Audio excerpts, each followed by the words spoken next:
Saya di season ini sangat intens ada di Marathon, bagaimana perasaannya? Khususnya di season ini ya. By the way, mungkin nggak ngikutin, aku di season 2 balik lagi kan, Yes. sampai ending habis gitu. Di season ini balik lagi perasaannya ya. Aku masih merasa tidak percaya aku ada di tengah ini semua. Wow. Aku masih merasa bahwa aku tidak memiliki kapasitas yang pantas untuk berada di orang-orang hebat. Bahkan aku bisa bilang Marathon ini kan nomor 1 sedunia by data, dan bisa menjadi hal yang fenomenal di Indonesia. Dari aku pribadi, aku ngerasa aku masih belum pantas ada di sini. Kenapa? Kak Indah tahu sendiri mereka siapa gitu. Iya. Dari berdelapan selain aku, semuanya memiliki kelebihan yang jauh di atasku.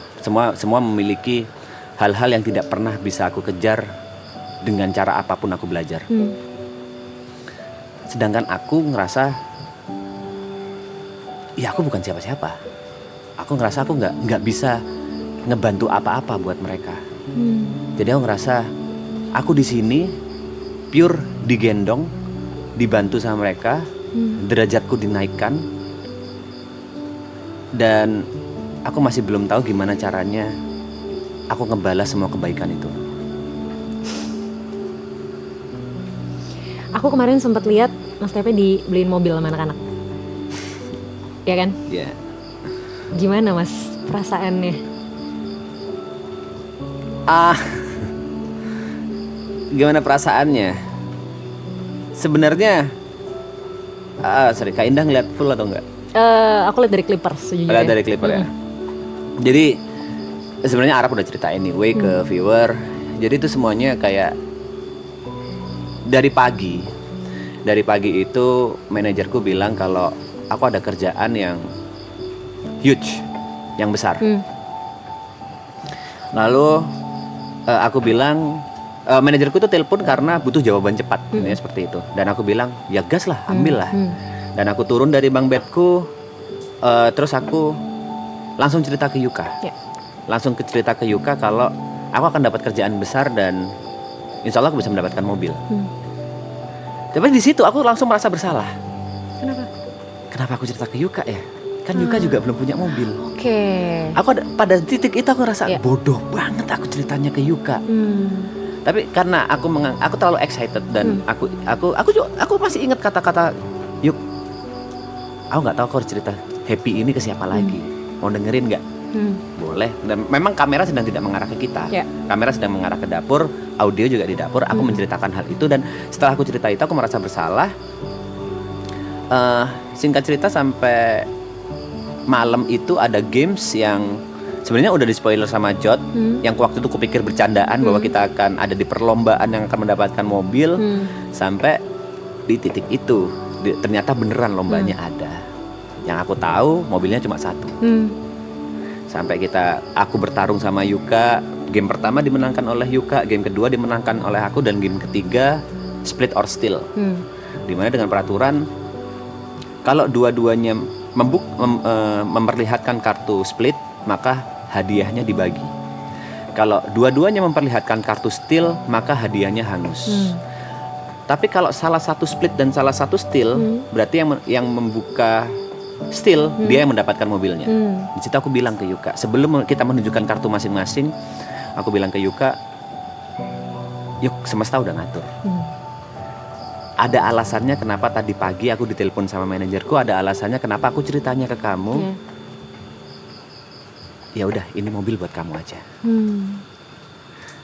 Tapi pada saat aku ngomong gitu, aku langsung mikir, Greta setuju nggak ya? By the way, aku punya istri, namanya Greta. Aku mikir, Greta setuju nggak ya? Greta marah nggak ya? Kok aku dengan arogannya dalam tanda kutip membuang rezeki?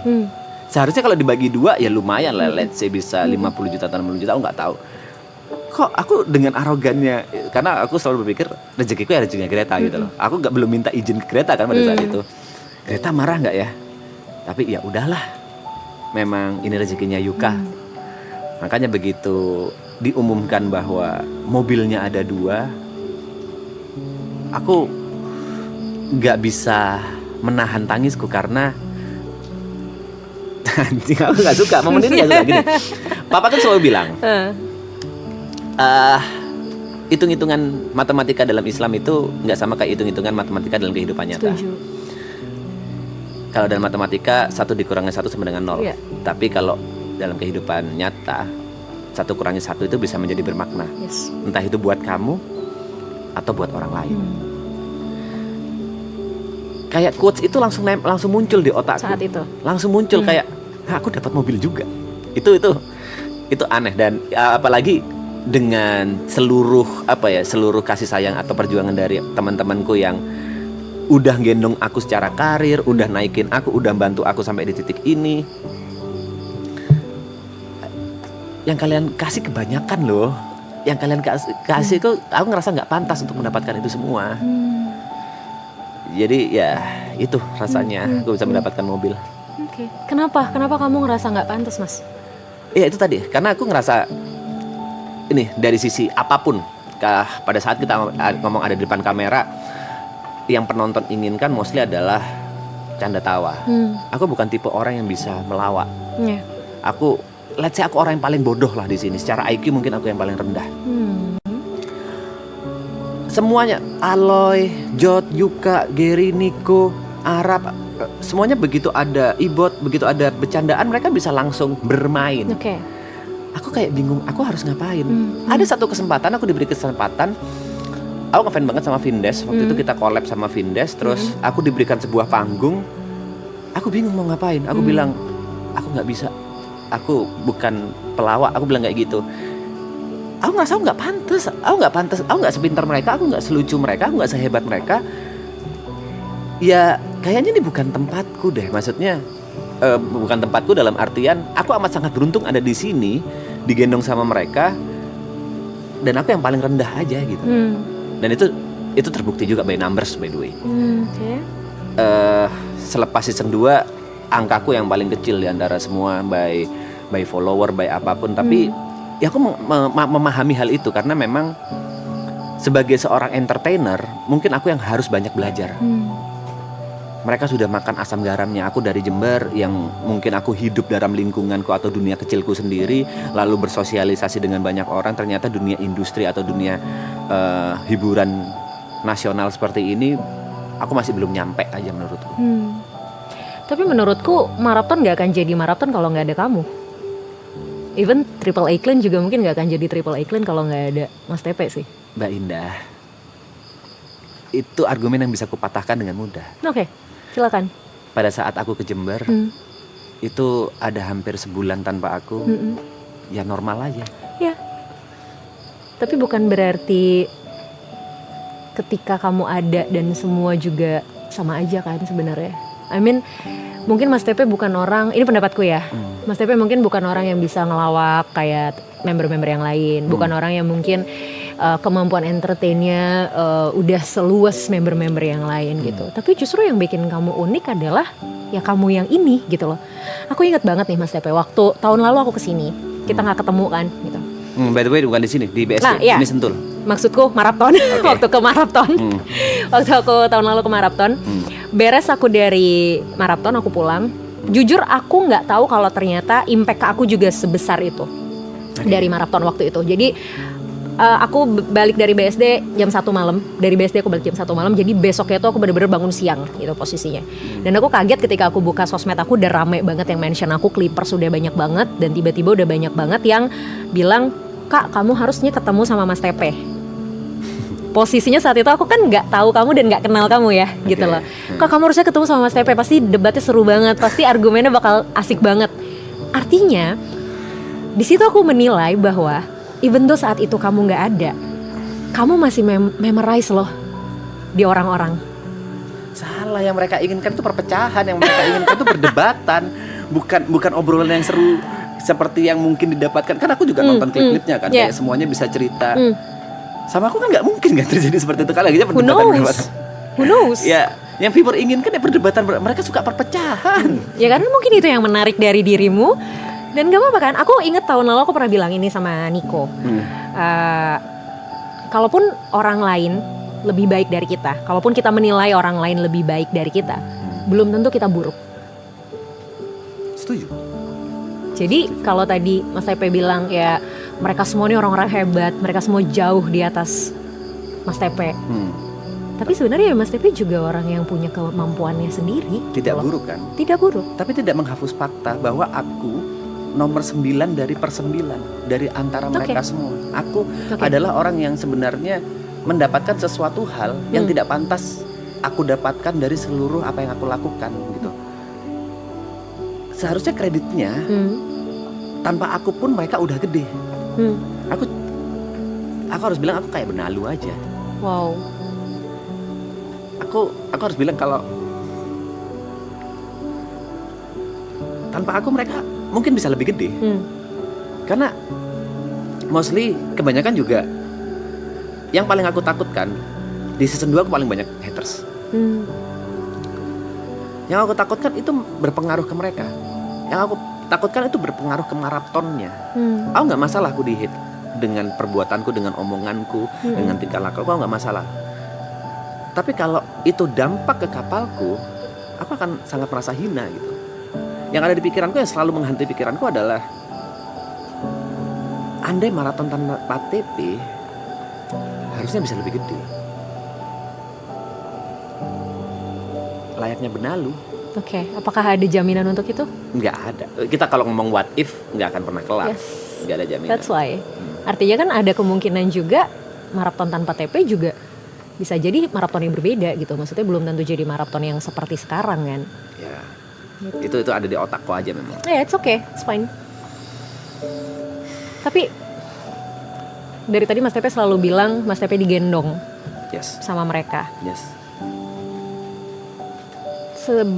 Sebesar apa perubahan yang terjadi di hidup Mas Tepe after maraton? Dunia udah kebolak-balik. Dulu, let's say aku cuma bisa ngelihat orang-orang yang kukagumi, idola-idolaku dari balik layar. Sekarang aku bisa ketemu, bisa ngobrol, bahkan dulu aku ngefans banget sama Om Ded. Om Deddy Corbuzier. Bahkan kemarin berenang bareng. Ya. Aku ngefans bener-bener dari kecil. Aku beli semua apa yang Om Ded jual. Even itu buku OCD.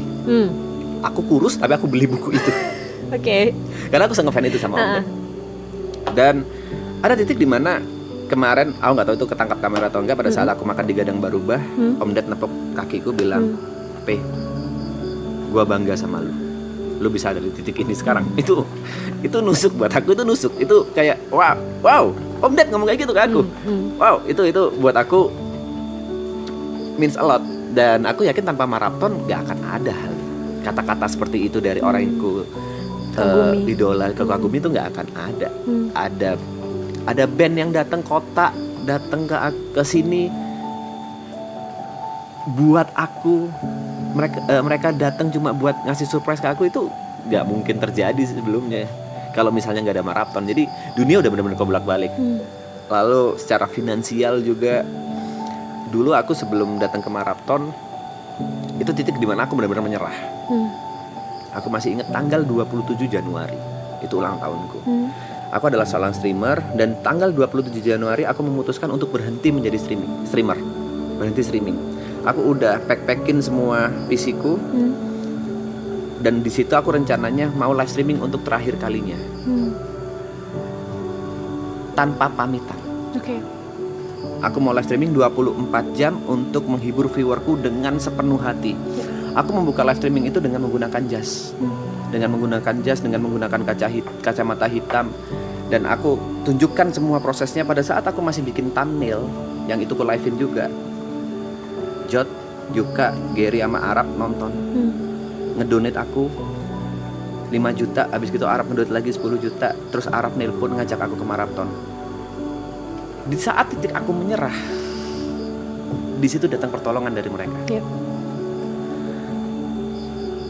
Di saat itu aku bingung mau hidup dengan apa. Aku udah rencana mau jual pisang goreng aja udah. Mau bikin gerobak dari hasil PC-ku, aku mau buka kaki 5 jual pisang goreng. Tapi sekarang udah jauh dari itu semua. Aku bahkan bisa membuka usaha F&B ku sendiri, restoran dine-in. Keren. Udah jauh. Jadi sebenarnya kalau ditanya apa yang berubah, semua berubah. Semua ya. Semua berubah. Dunia kayak kebalik. Artinya kalau tadi menurut Mas Tepe Marapton bisa lebih besar tanpa Mas Tepe. Teori Mas Tepe gitu kan. Harusnya Marapton bisa lebih baik tanpa Mas Tepe. Mungkin akhirnya aku ngeliat sisi lainnya adalah berarti dari satu sisi Marapton yang hadir untuk Mas Tepe sebagai blessings. Apapun itu. Ya kan? Maksudnya terlepas dari apakah betul Marapton akan lebih besar tanpa Mas Tepe ataupun tidak. Apakah Marapton akan lebih baik tanpa Mas Tepe ataupun tidak. Biarkan itu menjadi tanda tanya. Tapi satu hal yang mungkin menjadi fakta bahwa ya mungkin Tuhan membawa Marapton sebagai blessing untuk Mas Tepe gitu loh. That's right. Kenapa aku sejak awal bilang ya mereka yang gendong aku. Kan masalahnya bukan di situ. Masalahnya adalah apa kontribusiku untuk mereka? Apa gunaku untuk mereka? Mereka datang ke aku sebagai blessing. Tapi aku di mereka sebagai curse. Wow. Masalahnya ada di situ. Oke. Aku setuju mereka datang sebagai blessing. Aku amat sangat setuju. Ya, ini kan semuanya berawal dari aku ngerasa tidak pantas aja sih. Aku ngerasa tidak pantas dengan semua yang aku terima sekarang. Jadi muncul ketakutan. Pada saat orang bertanya, after Marapton mau ngapain? Aku nggak tahu. Tanpa mereka aku apa? Benar-benar no clue. Tapi ingat yang tadi Mas Tepe bilang, matematikanya Tuhan kan. Ya, kita nggak bisa tahu. Tetap percaya itu Mas. Ya. Honestly, ada last words yang aku mau bilang sama Mas Tepe. Aku nggak ngikutin dunia streaming, sejujurnya. Sebelum Marapton aku cuman kenal sama Nico dan cuman tahu Arab karena Nico aku pernah satu event bareng dia. Jadi aku nggak tahu Mas Tepe, aku nggak tahu Jot, aku nggak tahu Yuka. Tapi suamiku gamers. Jadi aku kemarin bilang sama dia, aku belum pernah ketemu Mas Tepe nih, aku bilang gitu. Besok aku ketemu Mas Tepe. Terus dia ngomong gini, dan ini nggak cuman sekali dia omongin, sejujurnya. Ini mungkin sekalian salam dari suamiku juga. Wah, TP46 tuh terkenal banget yang dari dulu. Dia editor, karena suamiku juga editor. Dia editor, dia bagus, dia oke. Artinya Mas Tepe, jangan pernah ngerasa kecil. Mungkin ketika kita ngerasa kita kecil, kehidupan kita yang sekarang dipandang besar sama orang lain. Dan itu pelan-pelan Mas. Kalaupun sekarang Mas Tepe nomor 9 dari semuanya, gak apa-apa, it's just a number. 9 ini tetap sesuatu pencapaian yang udah Mas Tepe raih. Kalau Mas Tepe bilang Mas Tepe adalah curse buat mereka, aku yakin bagi mereka Mas Tepe sama sekali bukan curse. Ada alasan kenapa mereka bawa Mas Tepe ke sini. Ada alasan kenapa mereka tetap pengen Mas Tepe ada di sini. Oke. It's really nice to talk with you, Mas. Terima kasih. Semoga ntar kita bisa ngobrol lagi ya. Ya. Thank you, good luck. Terima kasih. Keep doing what you wanna do. Tetap lakuin hal baik, tetap jadi Mas Tepe yang baik. Amin. Sehat selalu. Amin. Buat Mas Tepe, buat keluarga, buat semua karir dan planning-planning Mas Tepe. Thank you ya Mas. Terima kasih banyak ya. Terima kasih. Good luck. Thank you. Thank you.